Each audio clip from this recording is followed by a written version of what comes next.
Olá, corações amigos, olá, companheiros de estudo. Mais uma vez estamos juntos, juntos em mente, em coração, para o estudo do livro Vinha de Luz. E hoje nós vamos ver o capítulo de número 85, Substitutos. Vou mostrar o livro aqui para vocês, tá bom? Mas antes de nós começarmos a nossa leitura, vamos, como sempre, fazer um breve agradecimento, agradecendo sempre a Deus, nosso Pai, a Jesus, nosso Divino Mestre, pela oportunidade que temos do seu Evangelho de amor, de luz, de paz. Agradecermos por tudo aquilo que nós pudemos obter nessa encarnação, aprendendo, trabalhando em cima dos teus ensinos, Mestre amado. Que o seu amor, que a sua luz e paz seja conosco, esteja conosco, hoje, agora e sempre. Muito bem. Mas antes ainda da lição, antes, eu quero solicitar a vocês que divulguem o nosso trabalho, que nos ajude a divulgar a doutrina espírita através dos nossos canais no YouTube, no Facebook e no Instagram. Caríssimos, é muito importante nós que gostamos da doutrina, que gostamos dos ensinos de Jesus, repassarmos para aqueles que também querem, né? Aqueles que também já estão na condição de ouvir as palavras do Mestre. Eu acho que todos nós temos já essa condição, não é verdade? Então, amados, corações amigos, vamos à nossa lição. Substitutos. Para nomear os que estão assentados em trevas e sombra de morte, a fim de dirigir os nossos pés pelo caminho da paz. Essa epígrafe está em Lucas, no capítulo 1, no versículo 7 e 9. É razoável que o administrador distribua serviço e responda pela mordomia que lhe foi confiada. Detendo encargos da direção, o homem é obrigado a movimentar grande número de pessoas. Orientará os seus dirigidos, educará os subalternos, dar-lhe-á as incumbências que lhe apurem a qualidade no serviço. Ainda assim, o dirigente não se exime das obrigações fundamentais que lhe competem.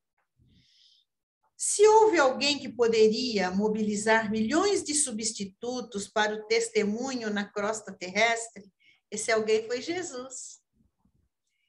Dispunha o Senhor de legiões de emissários esclarecidos, mantinha incalculáveis reservas ao seu dispor, poderia enviar ao mundo iluminados filósofos para renovarem o entendimento das criaturas, médicos sábios que curassem cegos e loucos, condutores fiéis, dedicados a ensinar o caminho do bem.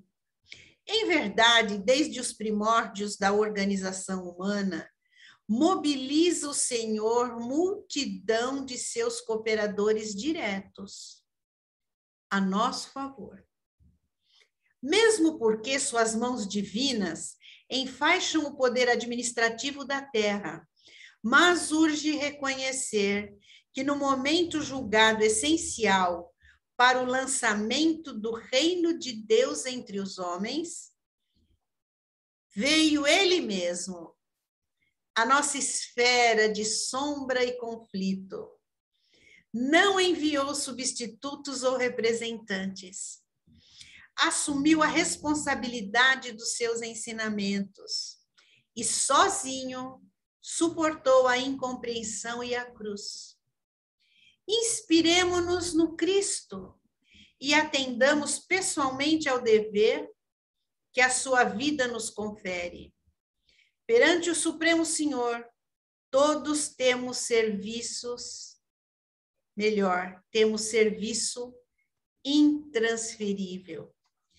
Muito bem, né, Emmanuel? Emmanuel maravilhoso. Então, falando de Emmanuel, no livro A Caminho da Luz, Emmanuel traz para nós que Jesus recebe diretamente das mãos do Criador uma bola incandescente, saída do Sol, que deu origem aqui ao plano terrestre, a Terra.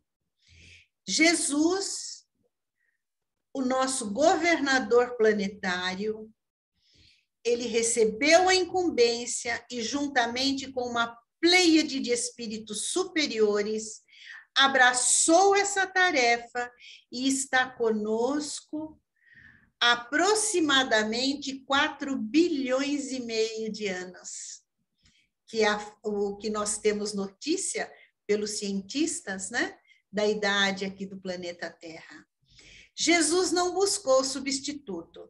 Ele delegou tarefas àqueles que estavam com ele na organização planetária. E como está dizendo bem aqui a nossa lição, né? Vamos ter, desde o início da humanidade, essa busca humana incessante para a nossa iluminação. Então, desde o início da humanidade, o humano vem buscando explicações para as questões do ser. Por que existimos, né? Então, nós tivemos grandes filósofos, grandes civilizações que tinham teorias e conhecimentos que até hoje permanecem entre nós.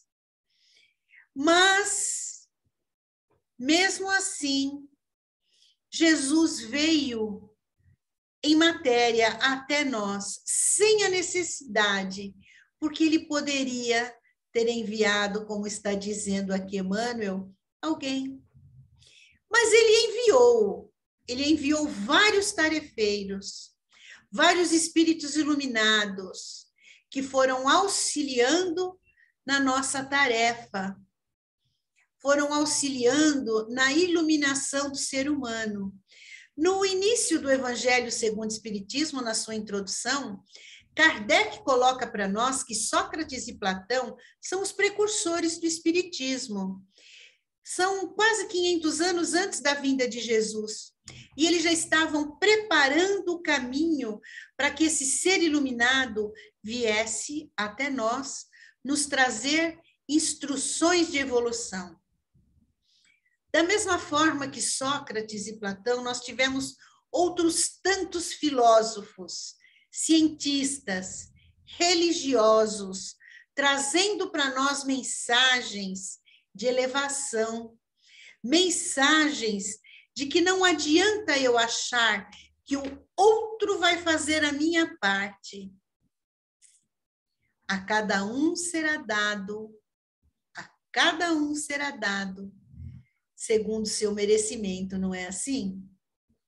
Então, se eu quero o merecer, eu preciso ter como merecer. Ninguém que vai trabalhar em uma empresa começa recebendo salário. A gente inicia trabalhando.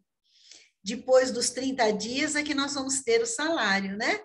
Então, se nós queremos ter esse merecimento nessa nossa encarnação, nós precisamos trabalhar e não buscarmos fugas, porque não vai ter jeito, ninguém vai substituir aquilo que nós precisamos trabalhar em nós para a nossa evolução. Não vai ter substituto. Nós somos seres individuais. Nós viemos já desde o princípio espiritual, desenvolvendo o nosso ser. Cada um de nós é único. E sendo único, nós não temos como pedir que alguém nos substitua.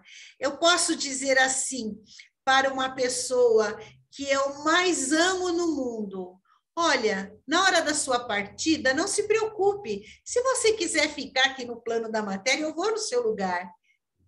Existe? Não, né? Cada um de nós tem a sua hora de chegada. Cada um de nós tem a sua hora de partida. Cada um de nós teve a escolha de família, de profissão, de país, enfim. Tivemos escolhas, né? E somos responsáveis por essas escolhas. A responsabilidade é nossa. Não adianta eu querer delegar a tarefa que me cabe a alguém. Eu posso até ter colaboradores que me auxiliem a buscar essa minha evolução. E uma ferramenta maravilhosa que nós temos em nossas mãos é o Evangelho. Algo vai substituir esse nosso conhecimento? Não. Cada um de nós vai compreender, vai entender, segundo a sua capacidade de entender e de compreender, né? Nós já tivemos vários vultos dentro da humanidade, trazendo para nós o quanto é importante nós abraçarmos as nossas tarefas, aquilo que nós viemos fazer. Então, nós tivemos Paulo, o apóstolo dos gentios, com tarefas dificílimas. Ele não buscou substituto, ele foi lá e fez, né? Da mesma forma, nós tivemos Santo Agostinho, inspirado em Paulo, e depois de ter visto Paulo em uma de suas epístolas, que caiu para ele como assim a porta que abriu para que ele pudesse evoluir e entender do porquê que ele tinha tanta angústia, tanto sofrimento, e ele abraçou a sua tarefa e seguiu em frente. Da mesma forma, Francisco de Assis, né? Francisco de Assis, ele também era um jovem com muito poder aquisitivo, né? Na época, ele participava de todas as coisas da juventude abastada da época. A gente pode dizer que ele foi um playboy da sua época, né? Ao contrário de Santo Agostinho, que não tinha condições materiais, ele teve que lutar. Mas Francisco de Assis veio de uma família abastada, seu pai era comerciante de tecidos, enfim, e ele veio dessa família abastada, aonde ele tinha condições financeiras para ser um playboy, né? Na época ele vivia na alta sociedade ali em Assis, nesse meio. E mesmo assim, com todo esse luxo que ele tinha, com todas essas possibilidades que ele tinha, ele não se sentia feliz. Faltava alguma coisa. Como falta para nós também, muitas vezes, algo, né? Faltava para Francisco de Assis também, né? Alguma coisa. Ele tinha um sonho. Ele sonhava ser cavaleiro. Ele sonhava partir para as cruzadas, porque ele era da época medieval, época de 1200 aproximadamente, no final, 1200 e alguma coisa, enfim. Então, ele queria ser um cavaleiro de destaque. Ele queria ter destaque, queria ter notoriedade, queria ser, né, um astro da sua época, como a gente tem tantos hoje, né? Nessa posição no mundo material. Então, ele queria isso. Então, se ele queria, ele não foi atrás de nenhum substituto. Ele foi ser um cavaleiro, ele participou, inclusive, de uma batalha entre duas cidades, pelas divergências, né? Foi a cidade de Assis com outra cidade que eu não me recordo agora qual foi a cidade, eu até anotei aqui, mas não vou falar, vou procurar nas anotações não, vai da minha cabeça mesmo. E o que acontece? Ele acaba vendo que não era bem isso que ele queria. Não era bem isso que ele queria. Ele não queria aquela vida que ele tinha desregrada. Aí ele substituiu pelo sonho de ser cavaleiro. E mesmo assim ainda existia uma insatisfação. Mesmo ele substituindo uma coisa por outra, ele ainda não estava satisfeito, como nós também, né? Muitas vezes não estamos satisfeitos com o que temos. Então, ele, nessa batalha que ele participou e ainda continua como cavaleiro, ele acabou sendo preso. E na prisão ele adquire a malária, o que o leva quase à morte. E aí que ele começa a refletir ainda mais sobre a sua vida. E lá na prisão ele acaba tendo um sonho, né? Ele acaba tendo um sonho que ele deveria fazer determinada coisa e que ele não entende bem o que é que ele deveria fazer. Ele sonha que ele está numa batalha com muitos amigos, né? Ali naquela luta, naquela batalha, e que ele comandava, olha só que maravilha, né? E que ele comandava vários soldados nessa batalha. E entre esses soldados estavam os amigos dele. E ele teve esse sonho que marcou muito, né? Mas ele, na doença, acabou indo para casa e ele teve um outro sonho. E nesse sonho, alguém falava assim para ele: você prefere servir ao Senhor ou você prefere ser um servo? Né? Um servo do mundo, né? Servir ou ser servo? E ele achou esse sonho também marcante, que foi tudo na mesma época depois dele ter sido cavaleiro, né? Que era um outro sonho dele. E que ele não substituiu, que ele foi atrás. Então, vamos continuar aqui na história de Francisco de Assis. Aí, o que ocorre com Francisco de Assis? Ele tem uma visão. Ele tem uma visão de uma igreja em ruínas.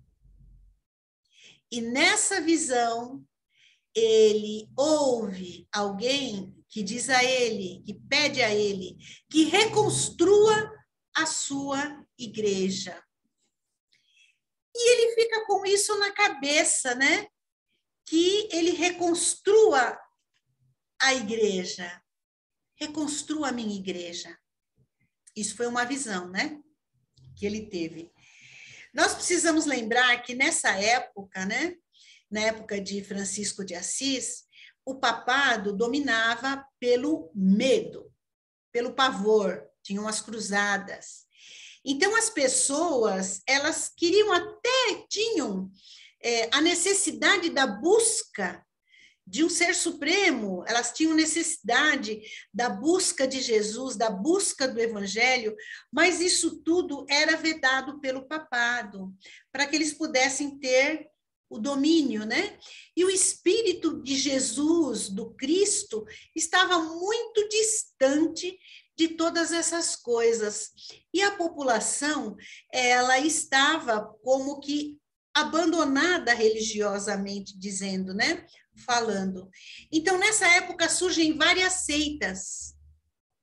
Algumas seitas que pregavam contra a igreja, por isso elas eram perseguidas, mas essas seitas também não pregavam o evangelho na sua íntegra. Também era um evangelho manipulado pelos dirigentes dessas seitas. Então, vamos voltar à visão de Francisco, né? A visão de que ele ouve esse pedido: reconstrua a minha igreja. E ele fica extremamente impressionado com isso, e havia uma igrejinha que estava em ruínas, e o que é que ele faz? Como ele não tinha dinheiro, ele vai até o depósito de tecidos do seu pai, pega vários tecidos caros, vende e começa a reformar a igreja. Nessa época, seu pai estava viajando. Quando o pai retorna e vê que ele pegou os tecidos para reformar a igreja, ele acha que ele estava louco. E prende Francisco e deixa o pão e água. E a mãe, muito compadecida, pede a ele que libere o filho. Nessa época, os bispos é que faziam a função de juiz. Então, o que acontece? O pai de Francisco leva até o bispo em praça pública para que houvesse feito um julgamento e o pai o acusa de roubo. Ao que Francisco, em sua defesa, porque também existia defesa, né? Ele se defende da seguinte forma: Enquanto eu pegava os tecidos, o seu dinheiro, para gastar com os meus amigos, em festas, em desregramentos, em bebidas, em prostituições, estava certo. Agora, porque eu peguei para reformar a igreja, isso está errado? Aí ele acaba sendo liberado e os amigos, por verem o empenho dele e por verem a alegria que ele passou a ter quando estava nessa tarefa de reforma da igreja, os amigos o auxiliaram a continuar essa reforma. Mas veja só, não é aí que vem a substituto, que a gente está falando sobre substituto, não é? Francisco tinha essa tarefa de reformar a igreja. Mas que reforma é essa? É a reforma material, como ele entendeu? Ou é a reforma espiritual, trazendo Jesus verdadeiro até aquele povo tão sofrido e que buscava a verdade do Evangelho? Então, Francisco, ele começa a se desligar da família, dos amigos, e ele começa a estudar o Evangelho na sua íntegra, o Evangelho puro, não aquele Evangelho que era trazido pela igreja, aliás, somente pouquíssimas pessoas tinham acesso a esses ensinamentos do Evangelho. Será que era isso, né? Era essa reforma? Ou era a reforma de trazer o Evangelho?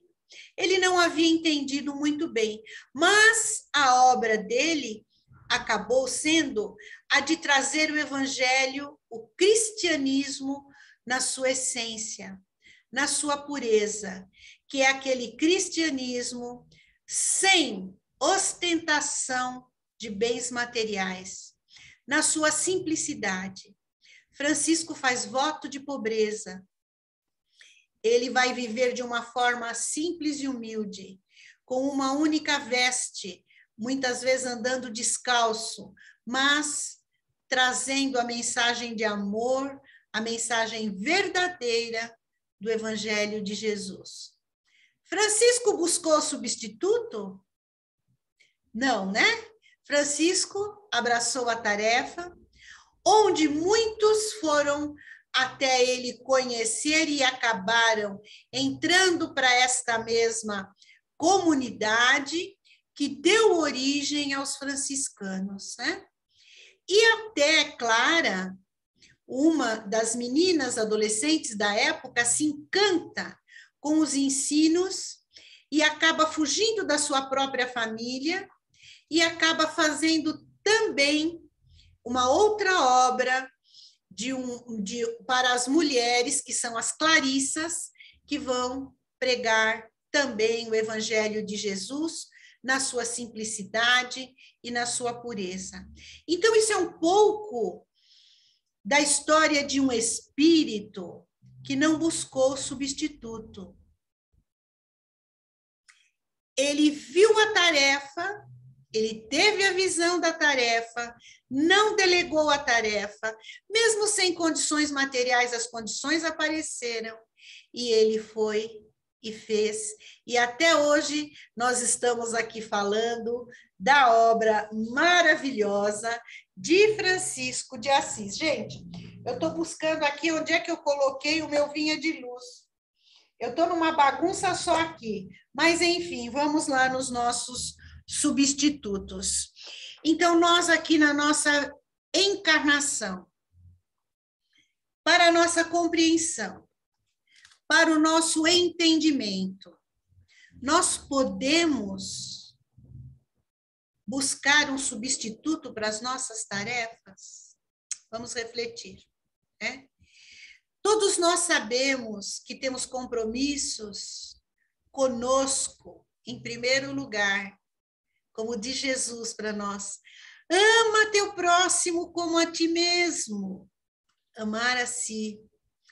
Então, uma das nossas tarefas maiores e que nós não vamos conseguir um substituto é a nossa reforma íntima. É nós estarmos, nós conosco, como eu costumo dizer, eu comigo, nós conosco. Olhando o nosso íntimo, olhando o nosso interior, percebendo as coisas que precisamos priorizar nessa encarnação para atingirmos a evolução. Não tem substituto, não tem barriga me dói, né? A tarefa é nossa. Então, já que estamos com ela em mãos e já sabemos qual é e temos o caminho, Jesus deixou o caminho para nós, nós temos o caminho. Então, vamos abraçá-la. Vamos abraçar a nossa tarefa redentora. Não buscarmos fugas. Não buscarmos desculpas para que elas não sejam concluídas. Como disse Jesus, a cada um será dado segundo sua obra. E não adianta eu buscar substitutos para essa obra, a obra é minha. E eu vou concluí-la, não é? Como disse Emmanuel aqui para nós maravilhosamente. O Senhor poderia muito bem ter mandado espíritos da hierarquia evoluída, dos espíritos puros, para trazerem o reino de Deus para nós aqui, na matéria, né? Para trazer para nós o Deus de amor, de luz, de paz e de bondade. Mas ele preferiu vir ele mesmo. Ele preferiu vir ele mesmo e mostrar para nós que é possível abraçarmos as nossas tarefas, concluirmos nossas tarefas dentro da lei do amor, dentro da lei da caridade. E já que nós estamos falando de grandes espíritos que vieram, abraçaram as tarefas e não buscaram substitutos, nós vamos encerrar com Santo Agostinho. Santo Agostinho falando do amor. Ama e faz o que quiseres. Se calares, calarás com amor. Se corrigires, corrigirás com amor. Se perdoares, perdoarás com amor. Se tiveres o amor enraizado em ti, nenhuma coisa, senão o amor, serão os teus frutos. Serão os nossos frutos. Frutos das nossas tarefas. Frutos das nossas mãos. Que sejamos árvores produtivas. Que possamos dar frutos de amor, de paz, de compreensão para todos aqueles que estejam necessitados destes frutos. Caríssimos, muito obrigada por terem estado comigo em mais essa oportunidade. Vou solicitar novamente a vocês que compartilhem as nossas mídias do Grupo Assistencial Espírita Frei Anselmo, no Facebook, no Instagram e também no YouTube. Que o nosso Mestre Jesus possa nos envolver com todo o seu amor, com toda a sua luz, para que tenhamos compreensão dos seus ensinos, para que possamos praticá-los dentro do amor, dentro da paz. Fiquem na paz de Deus e até a próxima oportunidade.